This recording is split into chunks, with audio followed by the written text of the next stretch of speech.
Olá, sejam muito bem-vindos a mais uma das nossas análises visuais. Hoje a gente vai mergulhar de cabeça num debate fascinante que os nossos materiais de origem levantam. A proposta aqui é meio que dar um cavalo de pau na perspectiva tradicional, tirar a maconha daquela lente puramente criminal e olhar para ela sob a ótica da liberdade individual. O argumento central que a gente vai explorar é super instigante. Afinal, será que o pagador de impostos tem o direito de usar o que bem entender na sua vida privada? Vamos tentar entender juntos onde ficam os limites do poder do Estado sobre o indivíduo. Bom, a nossa pauta para destrinchar isso está estruturada assim. Primeiro, o corpo e o Estado. Depois, letalidade, maconha versus álcool. Em seguida, o custo do proibicionismo, passando para o potencial econômico legal, a realidade médica e jurídica e, por fim, liberdade e políticas públicas. Começando pela base de tudo, tópico 1, o corpo e o Estado, a base filosófica. O material que a gente está analisando âncora os argumentos dele numa coisa chamada soberania corporal. Trazendo conceitos de Immanuel Kant e de John Locke sobre propriedade, o texto lança uma ideia bem contundente, a de que a liberdade é um conceito binário. Basicamente, ou o cidadão é o dono absoluto do seu próprio corpo, ou ele é propriedade do Estado. Então, para esses autores, o Estado ditar o que um adulto pode ou não consumir dentro da própria casa é literalmente uma violação da liberdade individual mais básica que existe. E aí a gente chega no que o texto chama de crime sem vítima.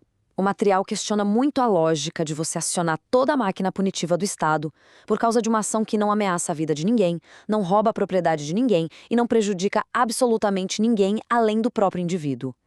O argumento é de que, sob essa ótica de liberdade, punir um comportamento pacífico assim seria uma injustiça tremenda com o cidadão. Avançando para a parte 2, letalidade, maconha versus álcool, os dados toxicológicos. Agora a gente sai um pouco da filosofia e vai direto para os dados duros. E o contraste toxicológico que os relatórios trazem é gigantesco. O álcool, que todo mundo sabe que é legalizado e super celebrado socialmente, é apontado como 114 vezes mais letal que a maconha. Ele tem uma taxa de dependência na casa dos 15% e é um gatilho químico comprovado para a violência. Do outro lado, a cannabis não tem nenhum registro histórico de overdose letal e tem uma taxa de dependência bem menor, em torno de 9%.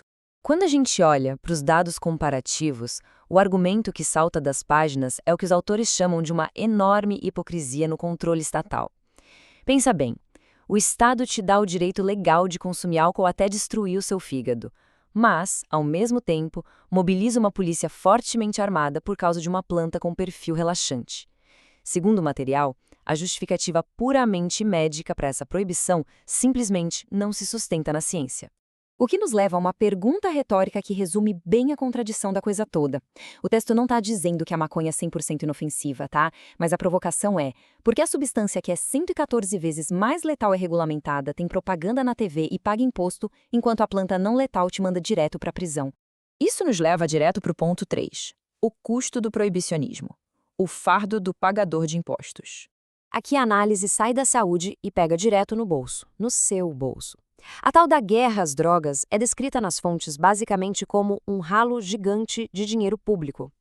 O dinheiro dos seus impostos está financiando operações policiais caríssimas e entupindo presídios com pessoas que cometeram crimes sem vítima.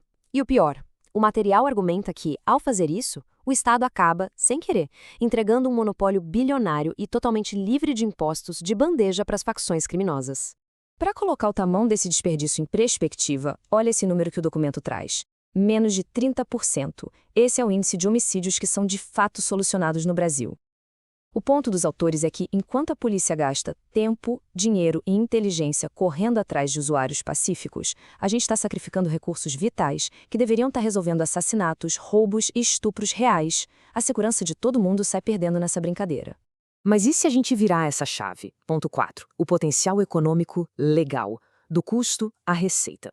Se a proibição drena os nossos recursos, a regulamentação faria exatamente o oposto, segundo as estimativas das fontes. 26,1 bilhões de reais. É um número absurdo, né? Essa seria a movimentação projetada para esse mercado em só 4 anos de legalização aqui no Brasil. E isso se traduziria em mais de 117 mil novos empregos e bilhões de reais entrando em receita de impostos. É literalmente tirar o dinheiro do cartel e colocar na economia formal. E os benefícios vão além da arrecadação direta. A pesquisa detalha que uma produção nacional diminuiria muito a nossa dependência de importar matéria-prima. Isso baratearia absurdamente o custo para o SUS na hora de comprar medicamentos à base da planta. Além, claro, de dar um empurrão gigante no desenvolvimento regional, criando polos de agronomia e biotecnologia. É um impacto econômico em cadeia. Passando para o tópico 5, a realidade médica e jurídica. Os tribunais intervêm. Como a lei custa mudar, a vida real não ficou esperando, viu?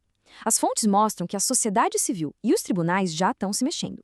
Juízes pelo Brasil afora já estão concedendo vários habeas corpus preventivos para proteger quem precisa plantar para uso terapêutico.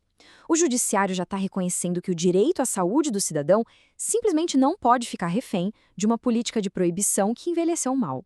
E isso que está acontecendo aqui reflete um movimento que já é global. Olha só a linha do tempo que o texto aponta.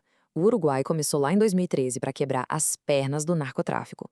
O Canadá vem em 2018 regulamentando para garantir qualidade e, claro, recolher imposto. E agora, em 2024, até a gigante Alemanha mudou as regras para asfixiar o mercado ilegal. As fontes deixam claro, isso não é mais uma utopia de ativistas, é inteligência de Estado, é pragmatismo.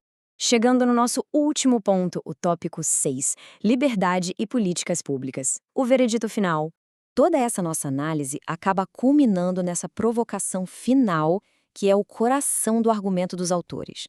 Pensa comigo, se o Estado confia em você, te considera maduro o suficiente para trabalhar, dirigir, votar e, principalmente, para sustentar a máquina pública pagando uma carga altíssima de impostos, será que você não é maduro o suficiente para decidir o que consome dentro da sua própria casa?